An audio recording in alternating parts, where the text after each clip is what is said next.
Welcome, welcome, welcome to the deep dive. This is where we take a whole stack of sources, research articles, notes, and boil it all down for you, giving you that shortcut to being genuinely well-informed. Today, we're diving into one of the shortest chapters in the Quran, but honestly, one of the most powerful, Surah Al-Ma'un. Yeah, it's short, but it packs a punch. And interestingly, our sources show it goes by quite a few names. Surah ad-Din, meaning the religion or the recompense. Also, Surah at-Taksib, the denial. Surah al-Yatim, the orphan. And even Surah ar-Raita, which just means, have you seen? Lots of angles on this one. So our mission today, we're going to unpack the, well, frankly, shocking truth this little surah reveals about what real faith looks like. And crucially, why denial isn't just about saying, I don't believe. It's about what you do, or maybe what you don't do. Get ready, because this might challenge some assumptions about piety.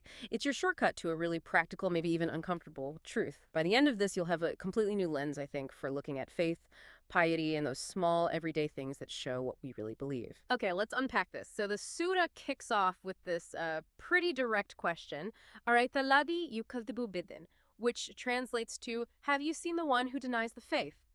It really grabs you, doesn't it? My first thought reading that was, okay, what kind of denial are we talking about here? Is it just someone saying point blank, I don't believe? Or is it something deeper, more subtle? That's exactly the right question to start with. Because that opening phrase, "Araytaladi," it's really interesting. Literally, yes, it means have you seen. But, as our sources explain, in this context, Allah isn't actually asking for information. I mean, God knows everything, right? Right. So it's more of a rhetorical device. Yeah. It's like saying, hey, pay attention to this, or tell me about this person. It's meant to make you stop and think, to really reflect on what's coming next. It signals importance. Okay, got it. So it's drawing you in. Exactly. And then you hit that word add-in. You asked about the denial. Well, add-in itself has layers. It can mean religion or faith, sure, but it also carries this really crucial meaning of the day of recompense. Yeah. The day of judgment. Ah, okay. So two meanings there. Yes, and they're deeply connected. The sources emphasize that denying the day of recompense, that future accounting, well, that automatically leads to denying the substance of faith itself. Think about it. If you don't truly believe you will be held accountable for your actions, especially towards the vulnerable, why would you bother being compassionate? Your motivation changes completely. Precisely. That belief in recompense is presented as a key driver for doing good. Yeah. And some scholars even broaden add-in further to include like divine law or God's sovereignty over everything. So denying add-in could mean denying Islam, denying Judgment Day, denying God's rule.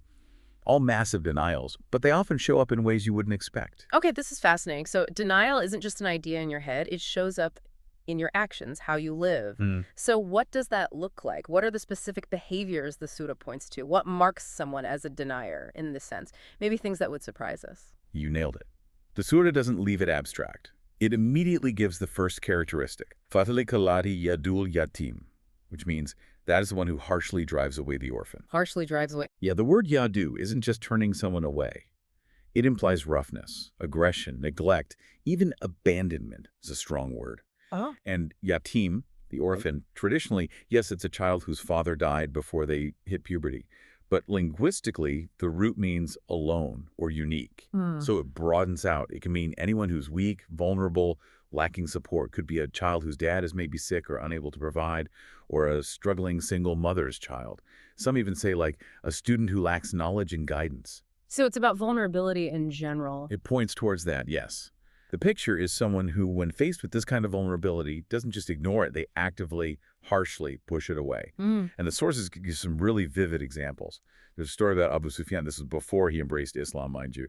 He was known for being generous to his buddies, like he'd slaughter a whole camel every week and share it. Big feast. Okay. But when an orphan came up during one of these feasts and just asked for a little piece of meat, Abu Sufyan apparently took a stick and drove the child away. Harshly. Wow. Despite his other generosity. Exactly. And another story involves Abu Jahl. He was the guardian for an orphan, responsible for the orphan's own money, his inheritance. But Abu Jahl denied the child his own wealth.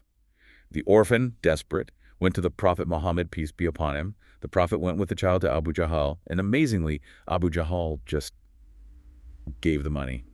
Right then. Just like that. What a change of heart.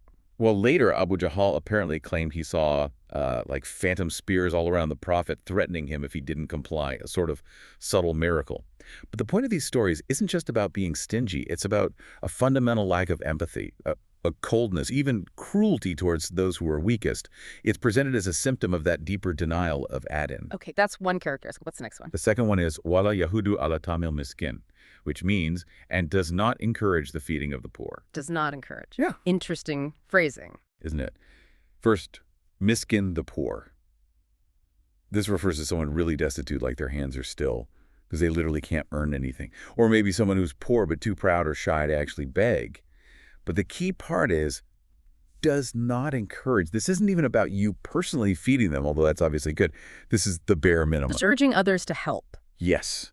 Even if you can't give food yourself, you should at least encourage others who can. Failing to do even that reveals a really deep stinginess, a complete lack of concern for the community's well-being. Yeah. It's like the absolute baseline. If you compare this to other surahs, like Surah Al-Balad, it talks about the virtue of actually feeding the poor, especially in hard times, calling it ascending the steep path. That's a high bar. Right. Al-Ma'un here is talking about failing the lowest bar, just encouraging feeding. Yeah. So failing even this implies a profound turning away from basic human connection and responsibility. It's another sign of that core denial. Okay, this is starting to build a picture. Denial isn't just theoretical. It's about neglecting the vulnerable, lacking basic empathy, even failing to encourage good deeds. That makes a kind of sense. But here's where it gets, for me anyway, really interesting and honestly a bit jarring. The surah then says, Fawailu lil musallin. So woe to those who pray. Cool. To people who pray, that seems completely backwards. How can prayer possibly be a reason for woe, for condemnation? It hits hard, doesn't it? It's meant to. It's probably the most startling statement in the surah. But the very next line gives the crucial context. Alatina hum an salatihim sahun. Those who are heedless of their prayer. Heedless. Yes. And here, the Arabic grammar is absolutely critical. As the sources point out, it says an salatim, which means from or concerning their prayer. It does not say fi salatim, which would mean in their prayer. Okay, what's the difference? That sounds subtle. It's huge. Fi salatihim, being heedless in prayer, well, that being your mind wandering, forgetting a verse, maybe making a mistake in the sequence. That happens. It's human.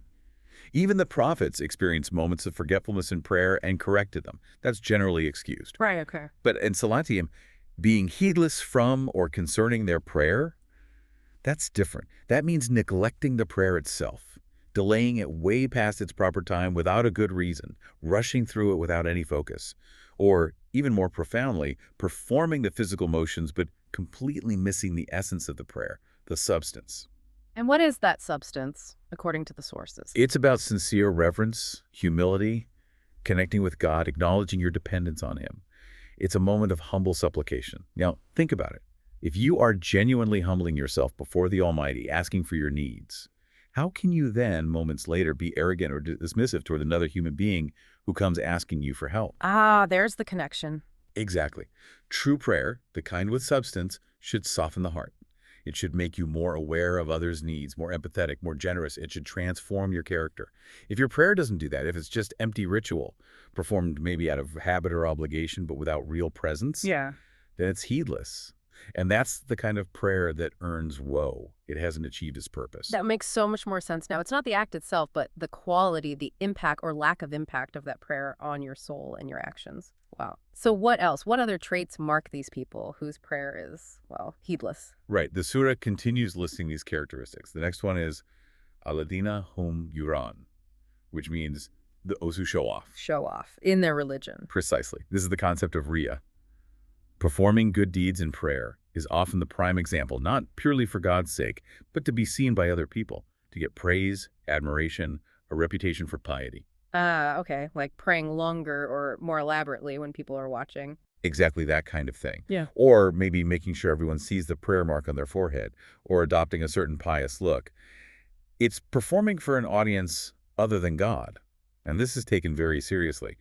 Our sources mention it's considered a type of minor shirk, a subtle form of associating partners with God, because you're diverting your intention away from pleasing Allah towards pleasing people. So it's about the intention behind the act. Absolutely. It's distinct from, say, nifaq, which is major hypocrisy, pretending to be Muslim while hiding disbelief.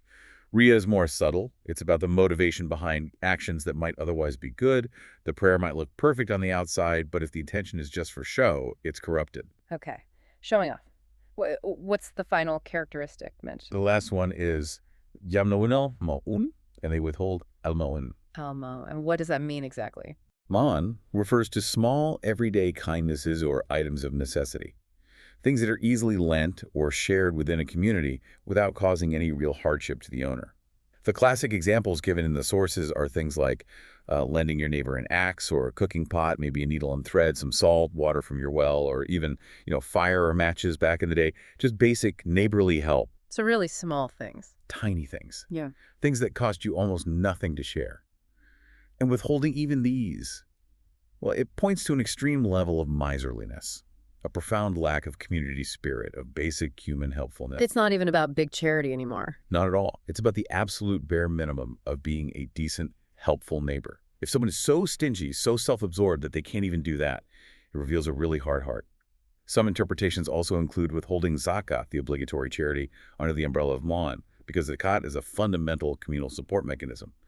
But the core idea is that meanness, that unwillingness to share even the smallest, readily available things. Wow. So pulling it all together, the surah paints this picture of someone who denies the reality of judgment, not necessarily with words, but through their actions.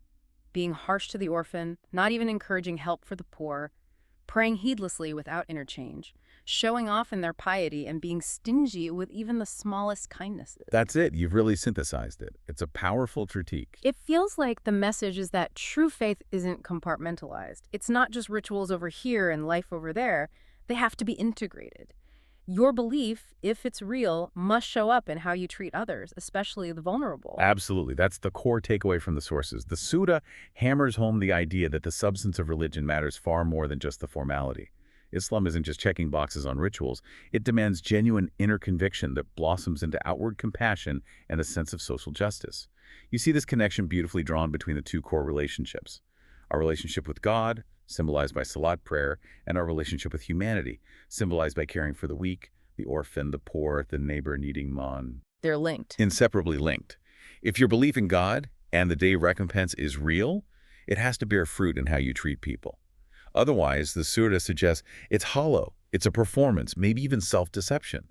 If your reverence for the Creator doesn't translate into mercy for His creation, something is fundamentally wrong with that reverence. That's incredibly profound. So, thinking about the listener now, what does this mean for us? How do we take this, intense message and apply it in our own lives? What's the practical takeaway here? Well, I think the first thing is that this surah acts like a mirror, a potentially uncomfortable one. It asks us to look honestly at ourselves.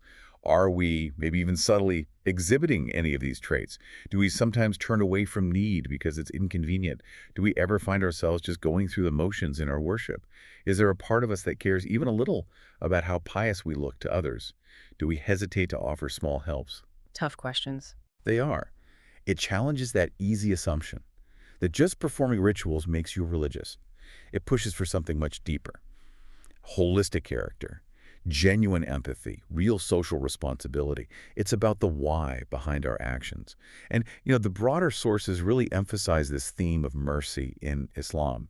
Yeah. Think about the story of the Ghamidiyya woman. She came to the Prophet, peace be upon him, confessing adultery and asking for purification, the punishment. Right. But he showed such immense patience and mercy. He sent her away multiple times, first because she was pregnant, then until her child was weaned. He ensured the child's welfare first. It shows this incredible depth of compassion, even when dealing with serious sin. Or there's another story about a man known to drink alcohol. Someone cursed him. The prophet stopped them, saying something like, "Don't curse him, for he loves Allah and his messenger." Even though he was sinning. Even then, it highlights that God's mercy is vast and that love for God can exist even alongside weakness and sin. These stories reinforce what Al-Ma'un implies. Islam is fundamentally about mercy and responsibility. The weak, the vulnerable, the sinner, they all have value and deserve care. It's a stark contrast to just valuing strength or wealth.